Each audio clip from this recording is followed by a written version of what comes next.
श्री स्वामी समर्थ मित्रांनो, रोज दिवा लावताना दिव्यात एक वस्तू नक्की टाका. घरात आजारपण नावाला सुद्धा उरणार नाही. मित्रांनो, दिवा लावताना पैसा खेचणारी फक्त ही एक वस्तू दिव्यात नक्की टाका. घरात अपार श्रीमंती येईल. ही गुप्त पद्धत लक्ष्मीच्या प्रसन्नतेसाठी नक्की करून बघा. मित्रांनो, आज मी तुम्हाला अशी एक गुप्त गोष्ट सांगणार आहे जी तुमच्या जीवनाचा प्रवाहच बदलून टाकेल. देवघरात रोज दिवा लावतो, पण त्यात ही एक वस्तू टाकली तर आजारपण तुमच्या घराचा रस्ता कायमचा विसरून जाईल. हा उपाय इतका सोपा आहे की रोज काही सेकंद दिले तरी आयुष्यभर भरभराट तुमच्या घरी येत राहील. मित्रांनो, शेवटपर्यंत ऐका, कारण या व्हिडिओमध्ये मी तुम्हाला त्या गुप्त वस्तूचं नाव, तिचा पौराणिक संदर्भ आणि दिव्यात टाकल्याने होणारे चमत्कारिक फायदे सांगणार आहे.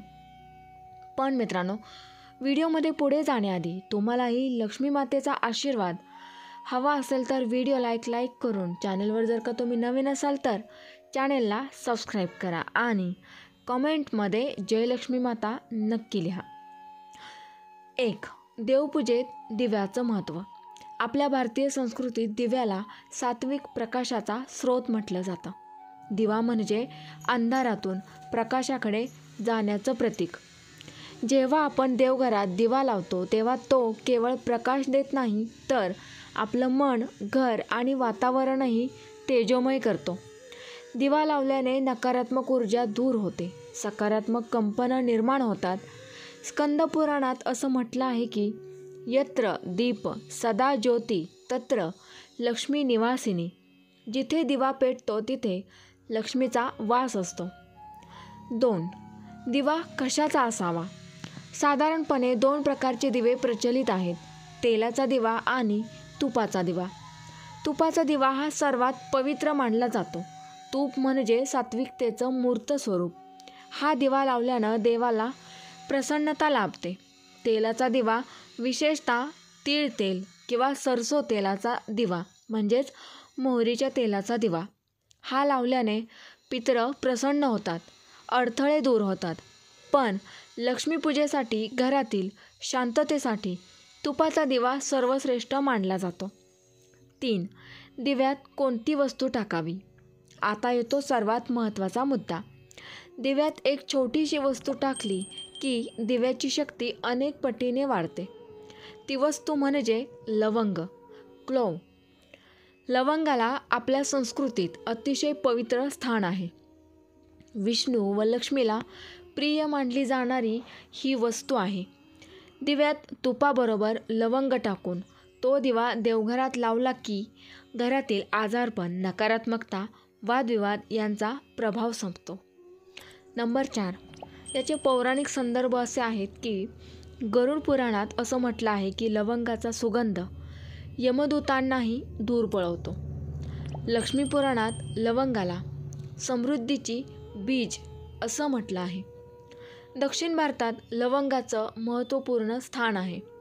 तिथे दिव्यात लवंग टाकून दरवाजाजवळ दिवा ठेवला जातो, कारण त्यामुळे घरात संपन्नता वाढते असं मानलं जातं. 5. दिव्याची पूजा कशी करावी. सकाळी लवकर स्नान करून देवघरात स्वच्छ करावं. देवघरात तुपाचा किंवा तेलाचा दिवा तयार करावा. दिव्यात 2 लवंगा टाकाव्यात. दिवा पेटवून देवासमोर ठेवावा. दिव्याला नमस्कार करून प्रार्थना करावी. हे दिव्या, माझं जीवन प्रकाशमान कर. हा दिवा उंबरठ्यावरही ठेवू शकता, कारण उंबरठ्यावर लावलेला दिवा घरात प्रवेश करणाऱ्या प्रत्येक नकारात्मक शक्तीला थांबवतो. नंबर 6. लवंगाचे फायदे. दिव्यात लवंग टाकून लावलेल्या दिव्यामुळे आजारपण दूर होतं. घरात भांडणं, तणाव, नकारात्मक ऊर्जा कमी होते. लक्ष्मी प्रसन्न होते आणि पैशाचे मार्ग मोकळे होतात. मुलांच्या शिक्षणात प्रगती होते. कुटुंबात सौहार्द निर्माण होतं. नंबर 7.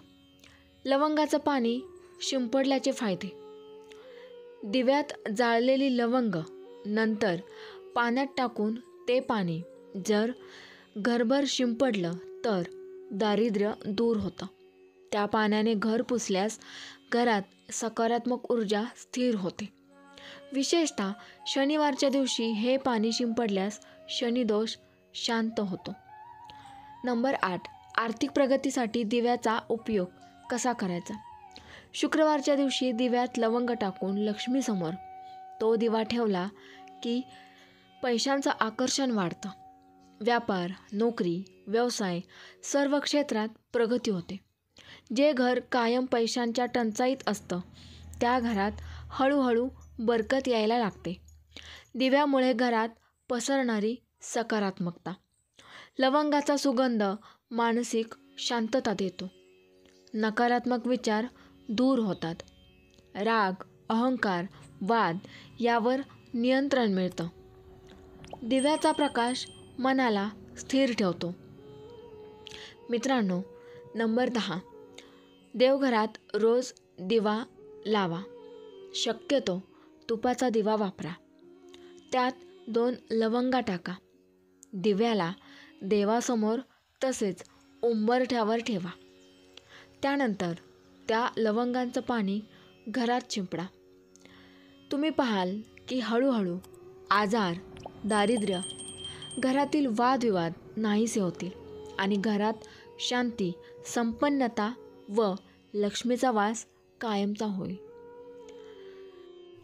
श्री स्वामी समर्थ. जय जय स्वामी समर्थ. मित्रांनो, व्हिडिओ आवडल्यास लाईक नक्की करा. तसेच व्हिडिओ जास्तीत जास्त शेअर करा आणि चॅनेलवर जर का तुम्ही नवीन असाल तर चॅनेलला सबस्क्राईब करा. धन्यवाद.